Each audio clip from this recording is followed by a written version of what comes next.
Well, it is great to have you with us on this Monday evening. Let's start with Tottenham then, whose majority shareholder ENIC, the company owned by the Joe Lewis Trust Fund, has said the club is not for sale and that they have rejected two separate preliminary expressions of interest for its stake in the club. That message has been reiterated by the club's CEO Vinai Venkatesham. Well, I think it's really fair to say that it was big news last week with the announcement on Thursday that Daniel is leaving the club. But what I would say is that the club is well organised for succession. So we have a very strong executive team in place. And whilst it might feel like a slightly strange thing to say to the external world, although it's big news, inside the club it really is business as usual. But I really wanted to start today by paying tribute to Daniel. I mean, what he has done at this football club over the last 25 years is extraordinary. He has played a huge part in the transformation of the club. And there are so many examples: the training centre, the stadium, the media centre that we're just sitting outside now. His contribution is there for all to see, and I think his legacy really is extraordinary. For me personally, obviously I was expecting that I was going to be working with Daniel for many years. It's ended up only being a few months, but he's been a wonderful support and counsel to me during that period, and I feel really settled in. And I think also at a time like this, it's really natural to pause and look back and reflect, but I also know in my job it's really important to look forward, and this is a new era for the club under new leadership, completely backed by our majority shareholder, the Lewis family, so we can feel optimistic and ambitious for the future as well. Can you tell me a little bit about what the family have said to you at the moment? What's been their messaging to you? Well, first and foremost, I know the Lewis family really well. I think it's important for our supporters to know that they're very, very passionate about Tottenham Hotspur and they're ambitious for the club. And when I talk about their ambition, what they're really focused on is ensuring that everything that we do across the complete breadth of the club really centres back and is focused on giving our men's team and our women's team the best chance to be successful on the pitch over the long term. So that's their laser focus, all around being successful on the pitch.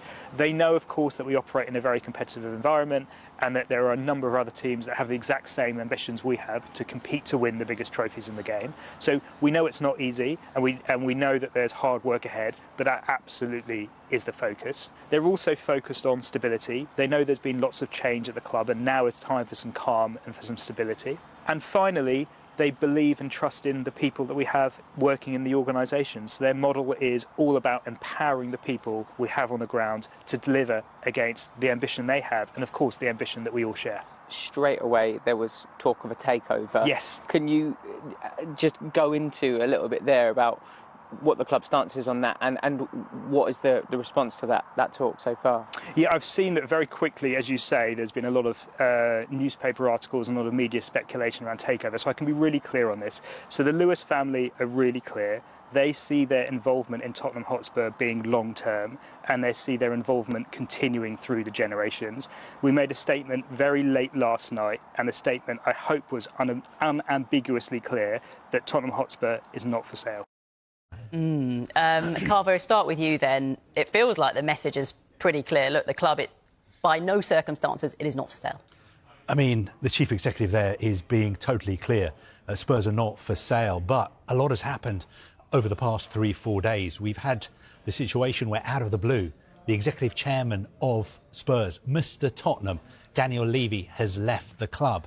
Then last night, just before midnight on a Sunday, Spurs released a statement saying the club is not for sale, but we have had two groups approach us saying that they're interested in buying the club. Now, because 14% of Tottenham's shares are owned by private investors, these two groups have to come out and say whether they intend to bid for Tottenham or not. And they have to do that by October the 5th. Now, very, very quickly, Amanda Staveley and PCP International Financial, who are one of the interested parties, came out this morning and said, we're not going to bid for Tottenham. But so far, we haven't heard anything from the other interested party, which is an Asian consortium led by Dr. Roger Kennedy and a Chinese businessman called Wing Fai Eng, who owns a TikTok rival called Trill in China. So very interesting to see what they have to say, because they have until October the 5th to come out and say either we want to bid to buy Tottenham or we're not intending to bid. So you've got a few weeks then. Going to be an interesting few weeks. From what you make of this whole situation, do you feel like there have been conversations going on in the background, even when Levy was, still at the club before he stepped down, about a potential sale? Look, what we do know is, over the past 12 months or so, Tottenham have engaged the services of an investment bank, and the investment bank has been tasked with trying to find some external investors. So we know for a fact that Tottenham have been looking for potential new investors. Now, that doesn't mean that the club is for sale. Perhaps they just want to sell a stake in the club and use that money to invest in their squad, or refinance the debt they took on to build their magnificent new stadium. So at the same time as saying the club is not for sale, we can say that they have been looking for outside investment. What do you make of the whole situation? Because Daniel Levy was at the club for so long, close to 25 years. He was very much part of the furniture. It feels like there's been a bit of a range of reaction from Tottenham Hotspur fans. Yeah, it's crazy because they're always protesting against Daniel Levy. They want him out, and now he's out. Some of the fans and probably not. No, we didn't want him out. We wanted him to stay. Listen, being an owner of the football club, I think is one of the hardest jobs in football, and you put a lot of money in, and you've got to realise sometimes it is a business, and you are going to lose a lot of money. But I think Daniel Levy's a smart businessman, and I think the time's right for him to move on and that club kick on. I do think he's appointed some top managers, but it hasn't worked out at Tottenham. I think the Tottenham fans have been frustrated as well with the income of players. Like even in the summer where there was a lot of talk they wanted Eze, and then they couldn't get the Eze deal over the line, and then he ended up going to their rivals. Of course, that's Arsenal. the player you mentioned. Of course, I have to mention it because Tottenham fans are still hurting and Arsenal fans are happy. But no, I was going to say to Carvey, because obviously he's still got shares in that club. Will we still see Daniel Levy involved with Tottenham, or will he finish there? Well, Daniel Levy is a very, very good businessman. Yeah, of course. When he was first involved with Tottenham, Tottenham were worth around £80 million. When he left, they were worth more than £3 billion. Wow. And he's such a good businessman that even though he's no longer the executive chairman, he still owns shares in Tottenham, because ENIC own 86% of Tottenham and Daniel Levy and his family own 30% of ENIC. So even though he's not the chairman anymore, he still has a very, very significant stake in the club, which is worth hundreds and hundreds of millions of pounds. Yeah. Let's throw it over to Dave then, because just off what Carvey's saying there, Dave, it's fair to say that, there's been success off the pitch for Daniel Levy, but maybe not so much on the pitch. Is that fair to say? I think that's probably fair to say from a Tottenham Hotspur fan point of view as well. I think when you talk about Daniel Levy leaving Spurs, he is a major figure in Premier League history, but his legacy is a complicated one. On the pitch, he was a hands-on chair, appointing 14 permanent managers. His best, though, was surely Mauricio Pochettino. During his time at the club, they signed players that were key to success, like Heung-min Son, like Dele Alli as well. They achieved their highest league finish of second in 2016-17. But the issues have come from persistent underachievement, really. Only 2 trophies won under Daniel Levy, including the Europa League last season. And despite the number of seasons in Europe, they failed to achieve sustainable success. Off the pitch, as Carvey was talking about there's been undoubted success. The value of the club has more than doubled in just the last decade alone. Early this year, Forbes valued the club at £2.6 billion. The club has gone through a real transformation. There's a new stadium and a new training ground. Finance group Deloitte rated their wage-to-revenue ratio at 42% last year. Good for the accounts, but it's been a continual problem for supporters who believe that there is room to manoeuvre on transfers and the wage structure too. Then come the off-field protests. There was Spurs' involvement in the failed European Super League, regular fan disquiet over the last few years as well around ticket prices and concessions. Now, whatever you think of the outgoing chair, an answer on Daniel Levy is not straightforward. Not straightforward, is it? How do you look at, I suppose, his legacy, what he's achieved at the club, and are they in a strong position now? Because I think his enduring legacy is going to be the stadium, the training ground, the facilities. Yes, he got that silverware as well, winning the Europa League. You mentioned it a minute ago, it had a good transfer window, really. No, they did.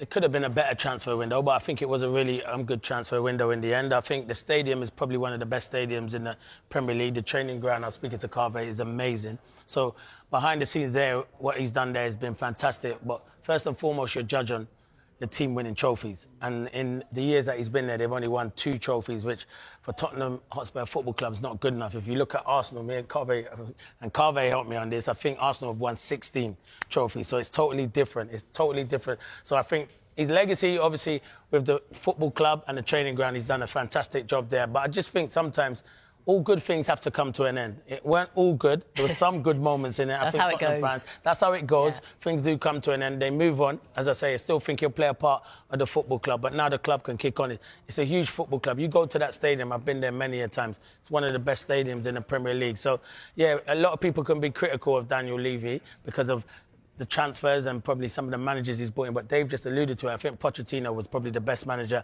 out of the lot of them, finishing second in the league, likes of Dele Alli and Sonu, players we'd not really heard of, and they brought them in and made them, you know, Premier League top players as well. So, yeah, I give credit to Daniel Levy, and everyone knows I've got a soft spot for Tottenham because I used to ball boy there when I was a youngster, so I've always had a soft spot. You're a Spurs fan.